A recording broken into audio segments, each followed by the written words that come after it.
Hello everyone and welcome to Studious Aura. Today we will discuss about acute otitis media. So what is acute otitis media? नाम से ही पता चल रहा है that acute है तो short duration के लिए होगा. Otitis media is an middle ear infection. Middle ear में कभी infection या inflammation हो जाता है, that is called acute otitis media. Otitis means ear, media means middle ear. Okay. It can occur at any as, किसी भी as में हो सकता है, बट मोस्ट कॉमनली जो है वो बच्चों में होता है. ओके. देन एक्यूट है तो एक्यूट की कोई ड्यूरेशन होती होगी, तो ड्यूरेशन जो होती है इसकी 6 वीक से कम तक की होती है. ठीक है, 6 वीक से अगर कम में आपको ओटाइटिस मीडिया हो रहा है then it is called acute otitis media.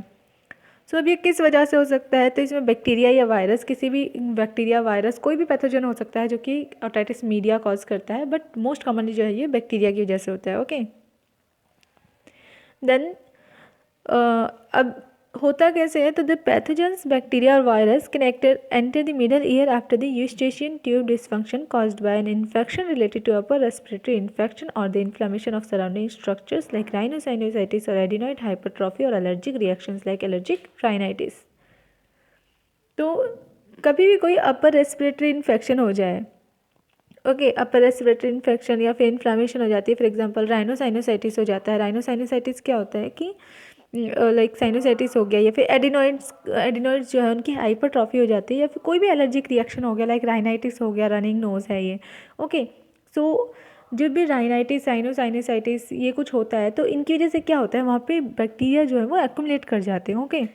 सो वो बैक्टीरियाज क्या करेंगे, देन यूस्टेशियन ट्यूब से होते हुए वो मिडल ईयर में आ जाएंगे और वहाँ पर जाके इन्फेक्शन कॉज करते हैं.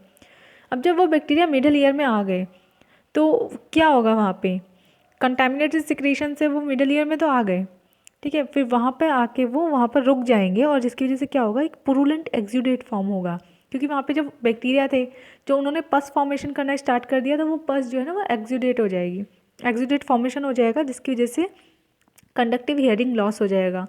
अब कंडक्टिव हियरिंग लॉस ही क्यों हो रहा है, क्योंकि सेंसरी न्यूरल तो हो नहीं सकता, यहाँ पे कोई क्रेनियल नर्व इन्वॉल्व नहीं है हियरिंग लॉस के लिए, बिकॉज यहाँ पे जो पुरुलेंट एक्सीडेट फॉर्म हो रहे हैं उसकी वजह से क्या कर रहे हैं कि ये जो पाथवे है ना उसे ब्लॉक कर रहे हैं. तो जो कंडक्शन हो रही थी ना, एयर कंडक्शन हो रही थी, जिससे की वजह से हमें सुनाई दे रहा था, तो ये वो पाथवे को ब्लॉक कर दे रहे हैं, जिसकी वजह से कंडक्टिव हियरिंग लॉस आ रहा है. Okay.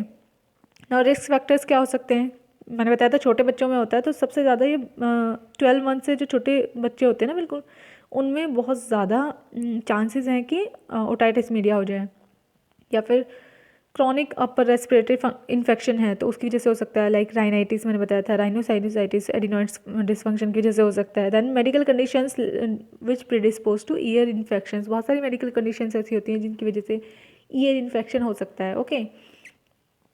Then chronic exposure to second hand smoking, अगर हम क्रॉनिकली एक्सपोज हो रहे हैं सेकेंड हैंड स्मोकिंग से तो उसकी वजह से भी ओटाइटिस मीडिया हो सकता है.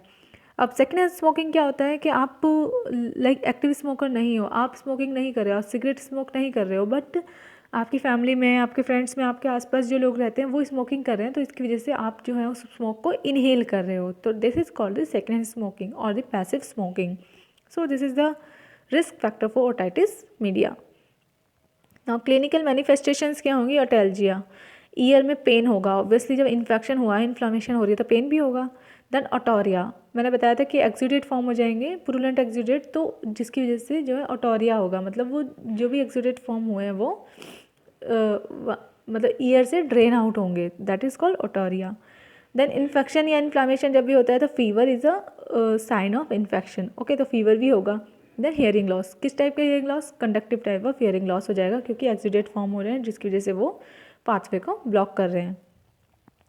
सो मैनेजमेंट हम क्या कर सकते हैं, तो मेडिकल मैनेजमेंट या तो हम ओरल एंटीबायोटिक्स प्रिस्क्राइब करते हैं. ओरल एंटीबायोटिक क्यों, क्योंकि मोस्टली जो है बैक्टीरिया की वजह से हो रहा है, तो ओरल एंटीबायोटिक प्रिस्क्राइब करेंगे जो कि सिस्टमिक इफेक्ट करेगा. ओके.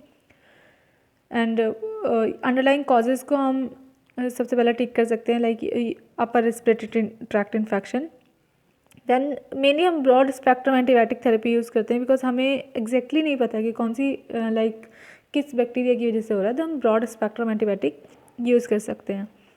देन कॉम्प्लिकेशंस क्या हो सकते हैं, अगर ओटाइटिस मीडिया जो है वो ज़्यादा टाइम तक के लिए हो गया तो मैस्टोडाइटिस हो सकता है, लाइक जो मैस्टॉइड बॉर्न होती है ना पोस्टीरियर टू दी ऑरिकल, सो वहाँ पे इन्फेक्शन इन्फ्लामेशन हो सकता है जिसे हम कहते हैं मास्टोइडाइटिस, वहाँ पे पेन हो सकता है। ओके, देन इंट्राक्रेनियल कॉम्प्लिकेशंस हो सकते हैं जैसे कि मेनिंजाइटिस, ब्रेन एब्सेस, क्योंकि जो हमारा मिडल ईयर है वहाँ से अगर इन्फेक्शन मतलब इनर ईयर तक भी जाता है तो वहाँ पर भी कॉम्प्लिकेशंस हो सकते हैं।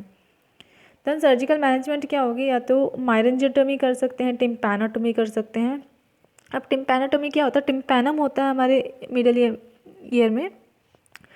सो ये एक बहुत ही पेनलेस प्रोसीजर है, 15 मिनट लगता है, ज़्यादा टाइम नहीं लगता है इसमें। इसमें क्या करेंगे, टिम्पैनिक मेम्ब्रेन को हम सबसे पहले लोकल एनेस्थीसिया से नम कर देंगे, उससे पहले एनेस्थेटाइज करेंगे सो दैट वहाँ पे पेन फील नहीं होगा। ओके, देन माइक्रोस्कोप गाइडेंस की हेल्प लेंगे हम, उसमें एक इंसीजन करेंगे, टिम्पैनिक मेम्ब्रेन में एक इंसीजन करेंगे जिसकी वजह से जो प्रेशर है ना, जो एक्सेसिव प्रेशर अंदर बन गया है वो रिलीव हो जाएगा, और जितना जो ज़्यादा पुरुलेंट फ्लूइड या फिर सीरियस फ्लूइड है जो भी एक्सीडेट बने थे उसे ड्रेन आउट कर लेंगे, सो दैट जो एक्सीडेट है वो ईयर को ब्लॉक ना करें। ओके, तो इससे क्या होगा कि हम जो थोड़ा बहुत कंडक्टिव हियरिंग लॉस हुआ था उसमें हेल्प मिलेगी, वो रिलीव हो जाएगा। तो नर्सिंग मैनेजमेंट हम क्या कर सकते हैं, सबसे पहले पेशेंट को एंजाइटी हो जाएगी सर्जिकल प्रोसीजर के रिगार्डिंग, कि मतलब सर्जरी होने वाली है, किस तरह से होगी, क्या होगा, कितनी देर के लिए होगी, कहीं मुझे कोई प्रॉब्लम तो नहीं होगी बाद में। तो उसको हमें अच्छी तरह से पेशेंट को बताना है कि सर्जरी के बारे में पूरा एक्सप्लेन करना है कि आपकी कौन सी सर्जरी होने वाली है, इससे क्या होगा, आगे क्या कॉम्प्लिकेशंस हो सकते हैं, और आपको पोस्ट ऑप मतलब क्या क्या करना है। ओके, देन पेन, अब सर्जरी होने के बाद पेन तो होगा ही, तो पेन मैनेजमेंट करना है आपको। ओके, और सबसे पहले सर्जरी से पहले इन्फॉर्म्ड कंसेंट लेना है, that is very important. Then risk for infection हो सकता है रिलेटेड टू सर्जरी और सर्जिकल ट्रॉमा, तो हमें रिस्क फॉर इन्फेक्शन को हमें प्रिवेंट करना है। Okay, then risk for injury related to impaired balance और वर्टाइगो। अब जब भी कोई ईयर सर्जरी होती है तो इंजरी के चांसेस बहुत होते हैं, क्योंकि पेशेंट को वर्टाइगो हो सकता है, जो बैलेंस है, बैलेंस में प्रॉब्लम आ सकती है, तो हमें पेशेंट को असिस्ट करना है इन सब चीज़ों के लिए। ओके, हमें उसे मतलब पोजीशनिंग अच्छे से देनी है और इमीडिएट पोस्ट ऑफ मैनेजमेंट करनी है, हमें देखना है कि पेशेंट अकेला कहीं ना जा रहा हो, मतलब उसको थोड़ा सा हमें असिस्ट करना है, सो दैट वर्टाइगो की वजह से वो पेशेंट गिर सकता है, फॉल हो सकता है, तो उसे इंजरी हो जाएगी। So these are the some nursing diagnosis. So ये आप मैनेज कर सकते हो इसके लिए। So this is all about acute otitis media.